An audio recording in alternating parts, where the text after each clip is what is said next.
नमस्ते। Solid fact with Hemant अत्री में आप सबका स्वागत। जैसा आप देख रहे हैं हेमंत सर हमारे साथ मौजूद हैं। बहुत स्वागत सर। सर, प्रधानमंत्री नरेंद्र मोदी को लेकर के या फिर यूं कहें भारतीय जनता पार्टी के नेता नरेंद्र मोदी को लेकर के एक सवाल क्या पूछ दिया गया। नरेंद्र मोदी जी ने उसको बिहार की महिलाओं का अपमान बताना शुरू कर दिया है। आज वो धुआंधार रैलियां करने के मूड में गए हैं। भाई दो दो जगह उनकी जनसभाएं हैं, कुछ रोड शो और ऐसा भी हो सकता है शुरू हो जाए, कहीं चल पड़े, क्या ही पता। वो तो जब चाहे जो चाहे कर लेते हैं, उनको किसी परमिशन की जरूरत पड़ती नहीं है। तेजस्वी यादव का परमिशन भले ही रद्द कर दिया जाए रैलियों का, वो अलग बात हो सकती है। अब वो कह रहे हैं कि भाई जो जो स्विमिंग पूल बनवाया गया उसको स्विमिंग पूल कह देना बिहार की महिलाओं का अपमान हो गया। तो पहले तो ये चीज जरा मैं नरेंद्र मोदी जी जो क्या कह रहे हैं वो मैं दर्शकों को सुनवा दूं, फिर आपके पास सवाल लेकर के आता हूं। जरा सुनवाइएगा कि नरेंद्र मोदी जी क्या कह रहे हैं। क्या कोई कभी चुनाव में वोट पाने के लिए छठी मैया का अपमान कर सकता है क्या? क्या ऐसा अपमान बिहार सहन करेगा क्या? क्या ऐसा अपमान हिंदुस्तान सहन करेगा क्या? क्या मेरी माताएं जो निर्जला उपवास करती है, क्या वो सहन करेगी क्या? आरजेडी कांग्रेस के लिए कैसी बेशर्मी से बोल रहे हैं। उनके लिए तो छठी मैया की पूजा एक ड्रामा है, नौटंकी है। आप उनकी बातों से सहमत है क्या? ऐसे लोगों को सजा दोगे कि नहीं दोगे? जो माताएं बहनें निर्जला इतना लंबा व्रत रखती है, जो गंगा जी में खड़ी होकर सूर्य देव को अर्घ्य देती है, वो आरजेडी कांग्रेस की नजर में वो तो ड्रामा करती है। क्या तो चलिए, अब मुझे नहीं पता कि प्रधानमंत्री जी के मंच पे जो है टेलीप्रॉम्प्टर लगा था कि नहीं लगा था, मोदी जी ये पढ़ करके पूछ रहे थे कि नहीं पूछ रहे थे। लेकिन जो पूछ रहे थे वो बड़ा सॉलिड पूछ रहे थे। सर, सवाल मेरा ये है कि मोदी जी इतनी शर्म कहाँ से लाते हैं? विपक्ष को शर्म क्यों नहीं जुटा पाता? इतना बेशर्म कैसे हो जाता है विपक्ष की? स्विमिंग पूल मोदी जी बनवा रहे हैं, उसको भी उस पर वो सवाल उठा दे रहा है। अरे भाई क्यों उठा रहे हैं सवाल आप? और दूसरा सर, ये कौन सा नया चेंज है या कौन सा ही नया फॉर्मूला है, कौन सा नया टेक्निक है? इसको क्या समझा जाए कि स्विमिंग पूल पर सवाल उठाया जाना बिहार की महिलाओं का अपमान हो गया? मतलब काम कराए मोदी जी, वो काम खराब हो जाए, उस पर सवाल उठा दिया जाए, तो महिलाओं का अपमान कैसे हो गया? पुरुषों का तो समझ में आता है। राम प्रकाश जी नमस्कार, आपको सारे दर्शक साथियों को भी। देखिए, पूरे देश को और जितने भी समझदार लोग इस देश में बचे हुए हैं उनको एक बात समझनी पड़ेगी कि 11.5 साल से इस देश में चल क्या रहा है। 11.5 साल से इस देश के अंदर एक व्यक्ति विशेष को देवता का दर्जा, भगवान का दर्जा देने दिए जाने के प्रोजेक्ट पर काम हो रहा है। यानी कि उसको लेकर के आप कोई सवाल उठा दे, उसके कामों को लेकर कोई उंगली उठा दे, कोई नुक्ताचीनी कर दे, तो वो उसको छोड़ करके बाकी सब पर लागू है। और सबसे पहले वो अपमान जो किया है जिसने उस पे, और जो संबंधित राज्य है उसके ऊपर। कल राहुल गांधी ने एग्जैक्ट कोट ऑन कोट क्या कहा था, मैंने भेजा था, दर्शकों को दिखाइएगा जरा। राहुल गांधी ने कहा कि एक तरफ यमुना बह रही थी, उसके साथ एक स्विमिंग पूल बनवाया गया और छठ मैया की पूजा के नाम पर मोदी ड्रामा करना चाहते हैं, कोट अनकोट। ठीक, इसमें से कौन सा शब्द गलत है जरा बताएंगे आप मुझे? क्या वो अलग से यमुना के किनारे पर अलग से एक पूरा कॉर्डन ऑफ करके स्विमिंग पूल नहीं बनाया गया? और अगर वो, तो फिर प्रधानमंत्री गए क्यों नहीं वहां पर? मान लीजिए वो सारी बात पकड़ी गई थी, उसके बाद प्रधानमंत्री के लिए बनाया था ना, रेखा गुप्ता के लिए तो कोई बनाएगा नहीं, ना मेरे राब के लिए बनाएगा, ना बिहार के छठ बनाने वाले जो दिल्ली में लोग हैं उनके लिए करवाएगा। बनाया तो प्रधानमंत्री जी के लिए था। फिर प्रधानमंत्री आए क्यों नहीं? उन्होंने मजाक बनाया कि नहीं बनाया? और एक चीज और बता दूं आपको, जो इन्होंने कहा ना कि हम यूनेस्को की विरासत सूची में डलवाने का प्रयास कर रहे हैं, और राहुल गांधी ने ये बोल दिया, तो 11.5 साल से सत्ता में है यूनेस्को, अब याद आया आपको क्या है? वहां तो दुनिया भर की चीजें लगातार वो अपनी सूची को हर साल अपडेट करते रहते हैं। चुनाव से पहले एक चिट्ठी लिख करके हो गया क्या अपडेट? एक बात। दूसरा, छठ मैया जो इतने बड़े रीजन के अंदर मनाई जाती है, इतनी श्रद्धा के साथ उसकी पूजा जो की जाती है, वो यूनेस्को की उस सूची के भरोसे बैठी हुई है क्या, या मोदी के सर्टिफिकेशन के भरोसे बैठी है क्या? मोदी से पहले भी छठ पूजा थी और मोदी के बाद भी छठ पूजा रहेगी, ये ध्यान रखिएगा इस बात का। सवाल राम प्रकाश जी क्या है कि जब आप मुद्दा विहीन हो गए हैं, मुद्दा निरपेक्ष हो गए हैं, तो फिर आप बुद्धि निरपेक्ष भी हो जाते हैं। जब आपके पास कोई डिफेंस नहीं है ना किसी भी तरीके का, तो उसमें अपनी जो गलती थी उसको माइनस करके उसको लोगों से जोड़ दो। राहुल गांधी ने बिहार के लोगों को तो उसकी बधाई दी, छठ पूजा की, लगातार उसके पूरे पर्व की बधाई दी लगातार, प्रियंका ने भी दी, सबने दी।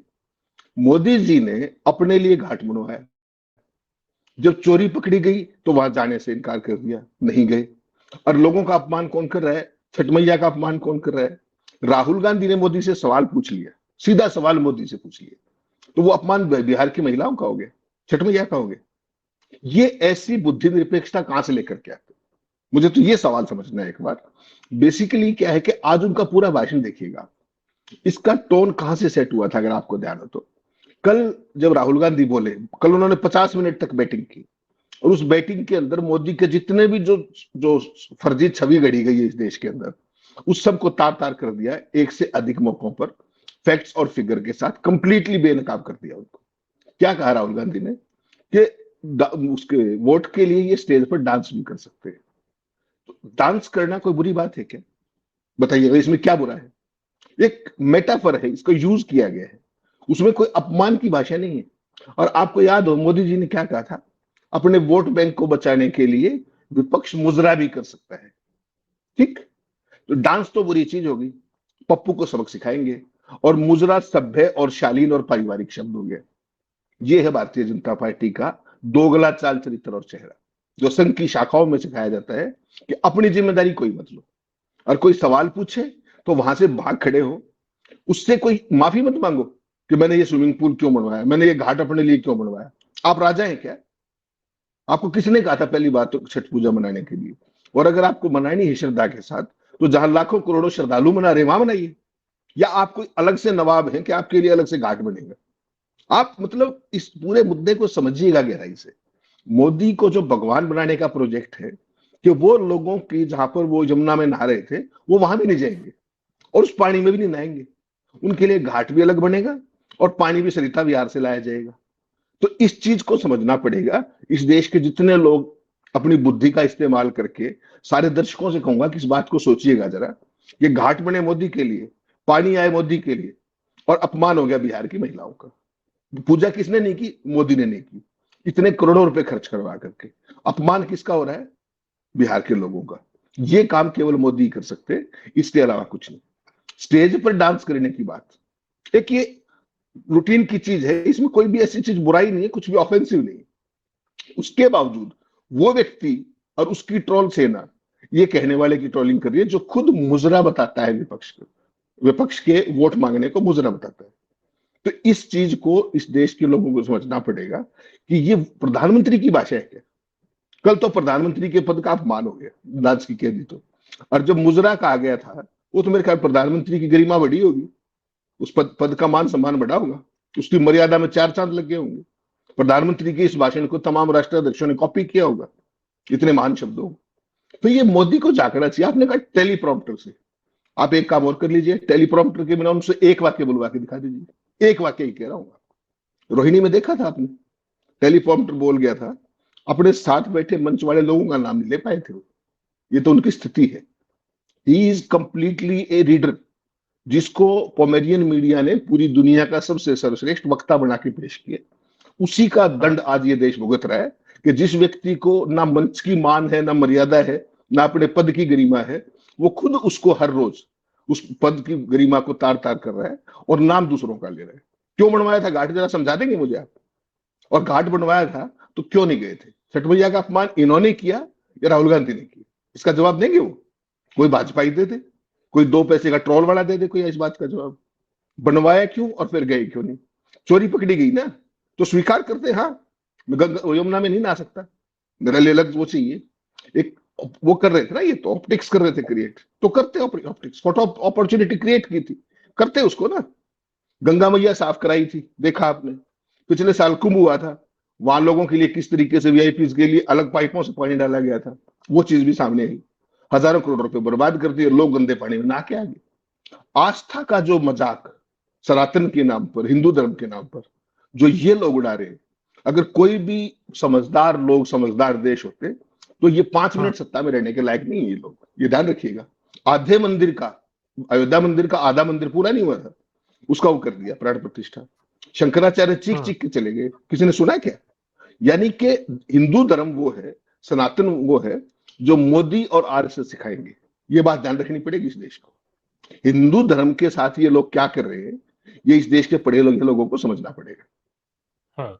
सर एक चीज जरा बताइए, ये जो अपमान वाला नया फॉर्मूला निकला है जिसको आज दिन भर प्रचारित किया जाएगा, क्योंकि मोदी जी ने भी वही कहा है, बीजेपी के लीडर जो मोदी जी हैं उन्होंने भी यही कहा है, अमित शाह साहब भी वो वहां पे यही बात कह रहे हैं, वो कह रहे हैं कि भाई इन सारे लोगों को पता ही नहीं है, छठ का महत्व नहीं पता है, नहीं जानते हैं।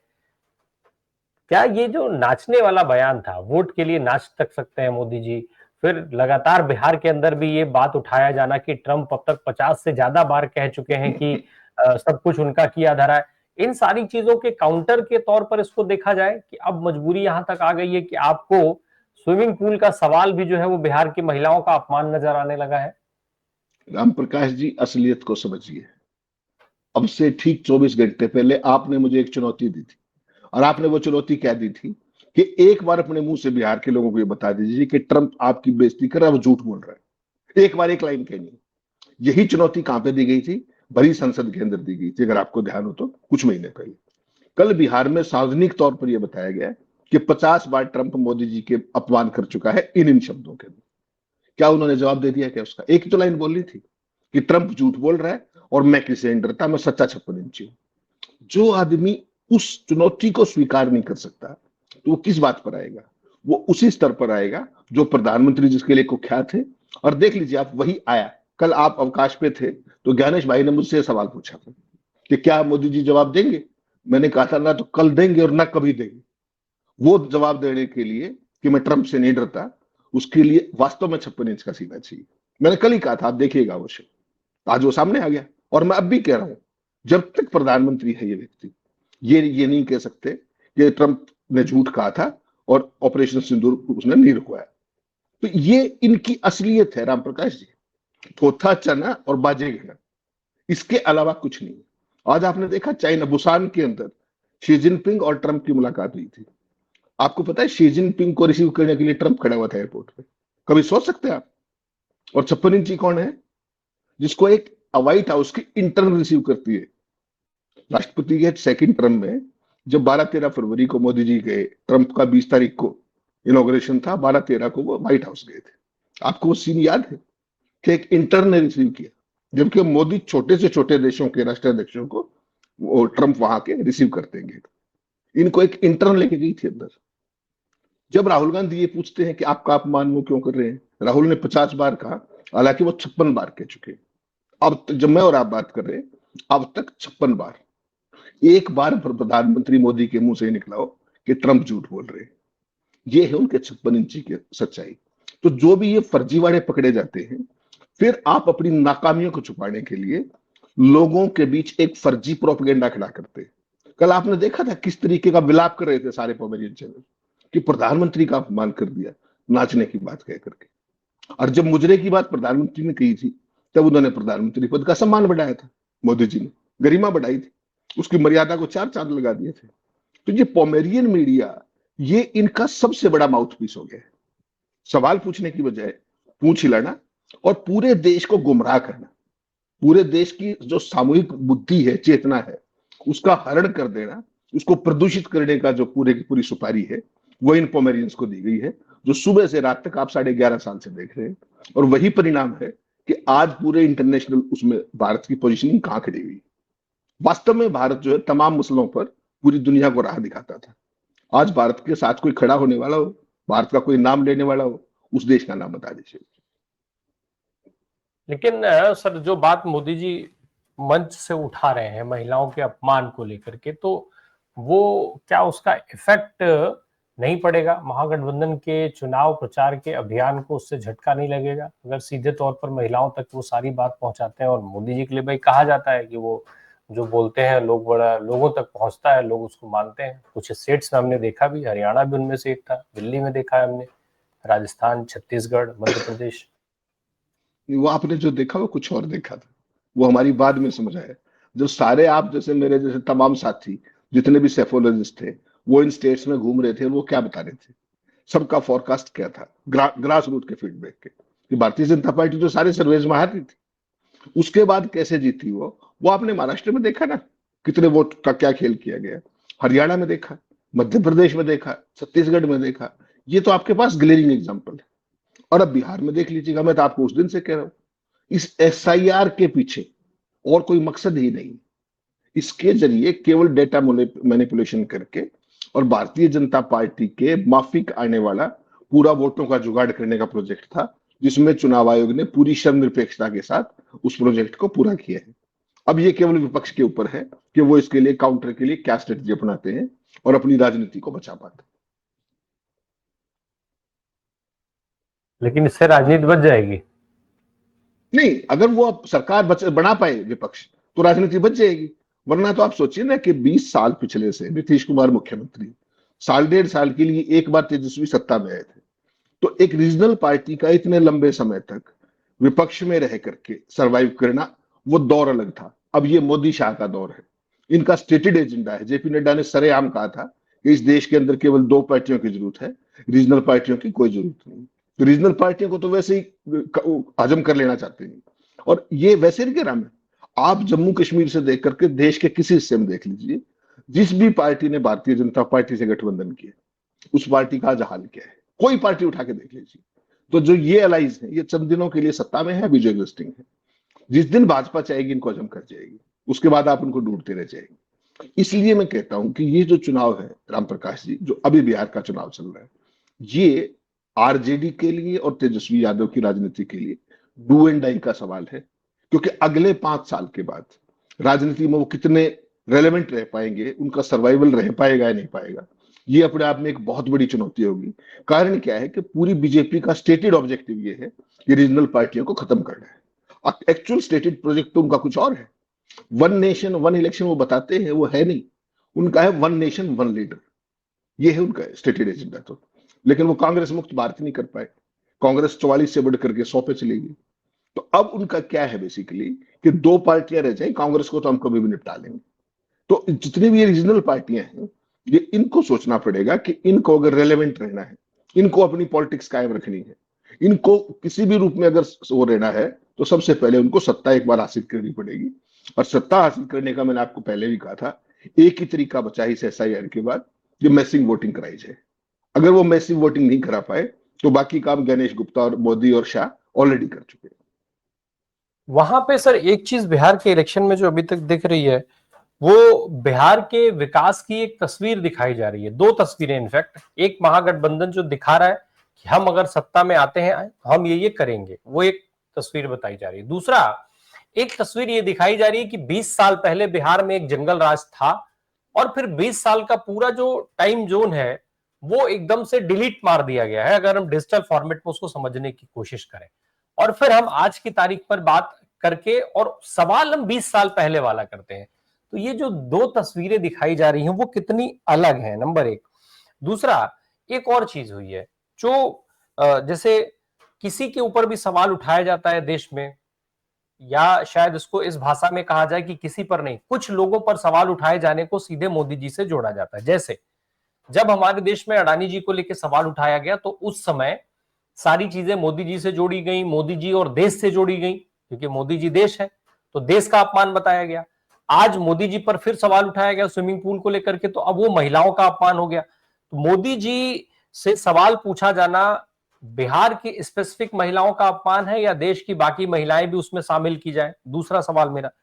तीसरा सवाल मैं साथ में कर देना चाहता हूं, एक इशू है भ्रष्टाचार का जिसको उठा रहे हैं तेजस्वी यादव। वो ये कह रहे हैं कि भाई बिहार में आज की तारीख में एफआईआर लिखने के लिए पैसा देना पड़ता है।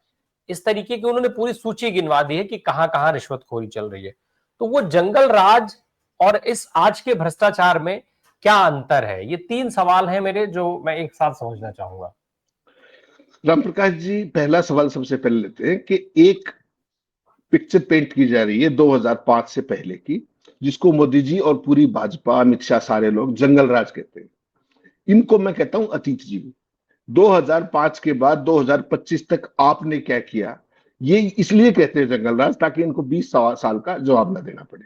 ठीक, अभी 20 साल की क्या रिपोर्ट कार्ड है बता दीजिए ना, मोदी जी और नीतीश कुमार दोनों बता दें एक बार, कि 20 साल में हमने जितने भी ह्यूमन डेवलपमेंट इंडेक्स हैं उनको यहां पर ले आए, उस पर जितने भी उसके पैरामीटर्स हैं, ये हमारा आगे का रोड मैप है। तो ना तो अपने 20 साल के शासन का हिसाब दे रहे, ना आगे का रोड मैप इनको पता है। दूसरी तरफ जो महागठबंधन है, महागठबंधन का क्या काम है विपक्ष की पार्टी के नाते, चैलेंजर के नाते? नंबर एक, 20 साल की नाकामियों को एक्सपोज करना और अपनी व्यू पॉइंट देना, आगे का विजन देना। उनका विजन क्या है आप हर रैली में, हर कार्यक्रम में देख सकते हैं। और नीतीश को, तेजस्वी का ये हर कार्यक्रम में ये कहना, हर रैली में ये कहना कि किसी भी कानून तोड़ने वाले व्यक्ति को छोड़ूंगा नहीं, चाहे वो मेरी पार्टी में हो और चाहे कोई भी हो, जो मेरी छाया भी करेगी तो उसको भी नहीं बख्शा जाएगा। और उसके अलावा डेवलपमेंट का क्या है, यूनिवर्सिटी क्या है, मेक इन बिहार क्या है, जितने भी इश्यूज हैं, वो बढ़िया हॉस्पिटल्स, टॉप यूनिवर्सिटीज, रोजगार, पेपर लीक, वो हर इशू को एड्रेस कर रहे हैं। और मोदी हो, अमित शाह हो, पूरी भाजपा हो, या अपने नीतीश कुमार हो, नीतीश कुमार तो खैर उस हालत में वैसे ही नहीं कि वो किसी बात को समझ के माइंड अप्लाई करके उसका कोई जवाब दे पाए, तो वो इन सारे ही सवालों को साइड स्टेप कर रहे हैं, चाहे 20 साल की अचीवमेंट हो, चाहे 5 साल का पर्सपेक्टिव हो। तो वैसे में क्या बचता है? वैसे में बचता है वो जो मोदी और शाह कर रहे हैं आकर के। क्या है वो है लफाजी, वो है ब्लैंक चेक, जो इस देश को मूर्ख बना रहे हैं पिछले तमाम से। पहले सारी डेडलाइन 2022 की थी कि 2022 तक ये कर देंगे, ये कर देंगे, ये कर देंगे। अब वो सारी चीजें हटा करके अब ब्लैंक चेक बना दिया एक, कि 2047 में देश विश्व गुरु हो जाएगा। विश्व गुरु के पैरामीटर क्या होंगे वो आज तक किसी को नहीं पता, शायद इनको भी नहीं पता। ऑफकोर्स जैसे स्मार्ट सिटी बनाए हैं वैसे ही विश्व गुरु भी बन जाएगा। तो इनका है पूरी की पूरी राजनीतिक धारा ये, लफाजी करो, सपने बेचो। उन सपनों की हकीकत इनको खुद भी नहीं पता है। ऐसा नहीं कि ये बता नहीं रहे, इनको खुद भी नहीं पता है। इनको केवल सिखाया ये गया है कि लोगों को भरमाओ, सुबह से रात तक झूठ बोलो, सत्ता के दम पर भीड़ इकट्ठी करो।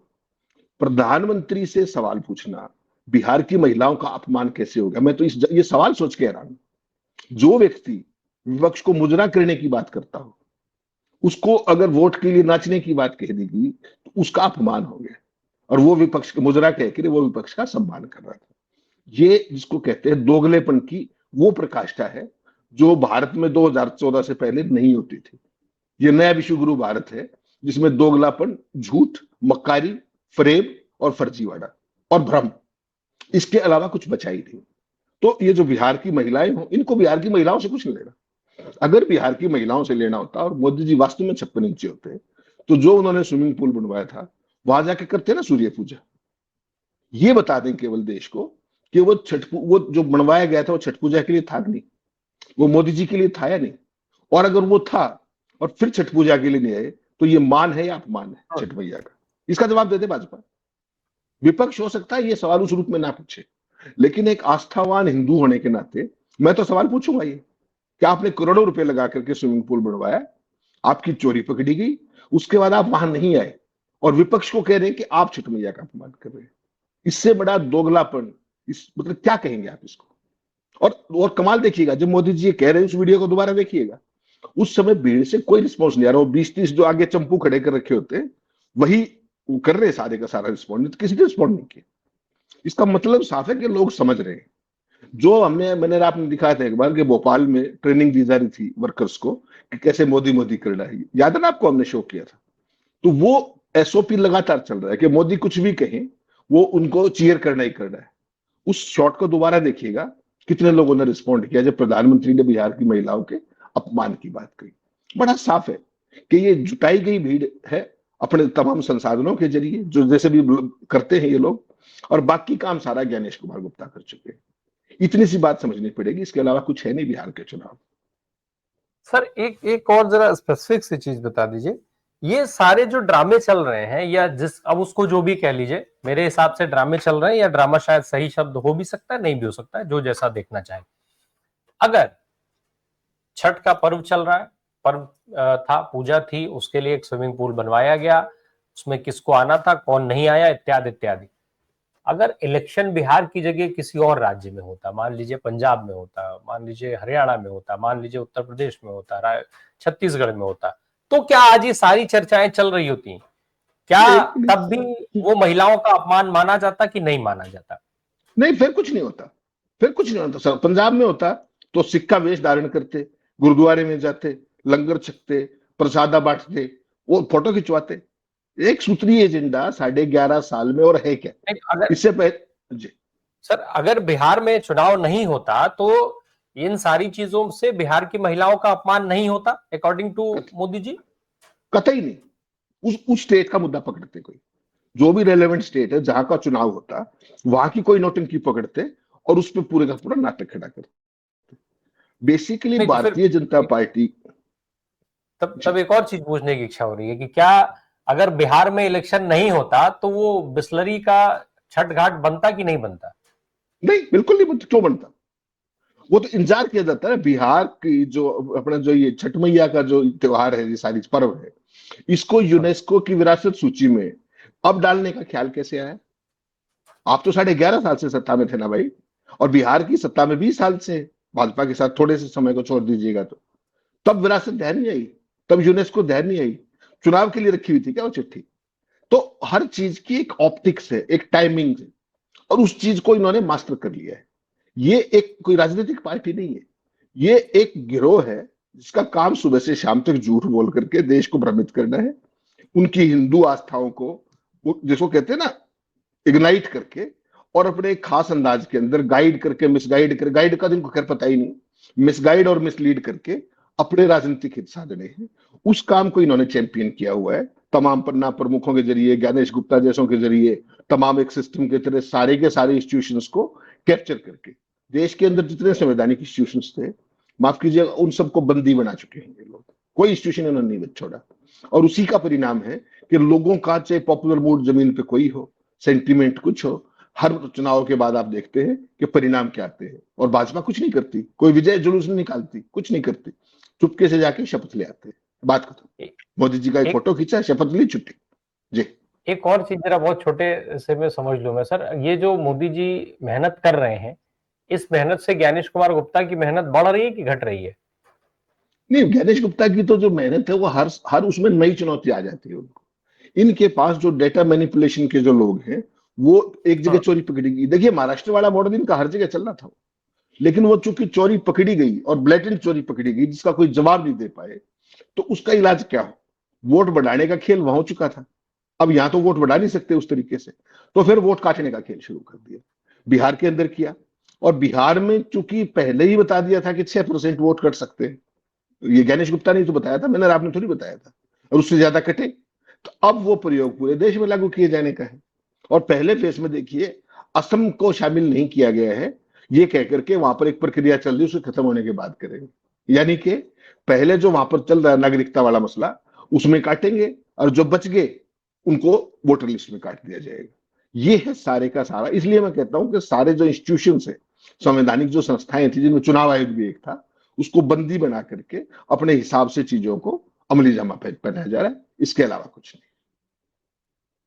चलिए, मोदी जी की जो मेहनत है वो कितना रंग लाती है ये देखने वाली बात होगी। बहरहाल अभी भी मुझे लगता है कि शायद बिहार या देश के तमाम राज्य, पूरा देश की महिलाएं इस चीज को ठीक से समझें कि हर एक चीज कैसे कहां से जुड़ती है। आज छठ पूजा को लेकर के बनाए गए स्विमिंग पूल में मोदी जी का न जाना क्या छठी मैया का अपमान है कि नहीं है, ये बिहार की महिलाएं तय कर लें, बिहार के लोग तय कर लें। उस पर पूछा गया राहुल गांधी या महागठबंधन के लोगों के द्वारा जो सवाल है, वो क्या छठी मैया का अपमान है कि नहीं है, या मोदी जी से वो सवाल कितना जायज है, ये बिहार के लोग तय कर लें। साथ में जो सबसे बड़ी चीज है समझने वाली, वो ये कि आखिर हर राज्य में अलग अलग जो महिलाओं का और पुरुषों का अपमान करने का तरीका विपक्ष ढूंढता है, विपक्ष निकालता है, वो कहां से लाता है, और क्यों उस तरीके को केवल मोदी जी ही समझ पाते हैं और पकड़ पाते हैं, और कोई नहीं पकड़ पाता इस पूरे देश में, पूरे उस क्षेत्र की जनता नहीं पकड़ पाती। बिहार में इतनी बड़ी आबादी, उसने इस महागठबंधन के सवाल को अपने अपमान के तौर पर देखने की क्षमता नहीं जुटाया। वो नहीं देख पाई, उनका वो विजन ही इतना कमजोर है, और लेकिन उसको देखा मोदी जी ने। तो इस बिहार की जनता को समझना होगा कि ये विजन, इतना मजबूत विजन कैसे आता है। अब इसमें भाई इस विजन को, अब ये नेचुरल है या आर्टिफिशियल है? आर्टिफिशियल है तो क्या उसमें A1 A2 का पैसा लगा है, टेम्पो में आया है कि बुलेट ट्रेन में आया है, ये सब तय करिए। वोट का अधिकार आपके पास अभी भी है, और शायद यही वो अधिकार है जिसकी वजह से नाच गाने मुजरा सब कुछ आपको देखने को मिल रहा है। बहुत बहुत शुक्रिया सर हमसे बात करने के लिए। Thank you so much.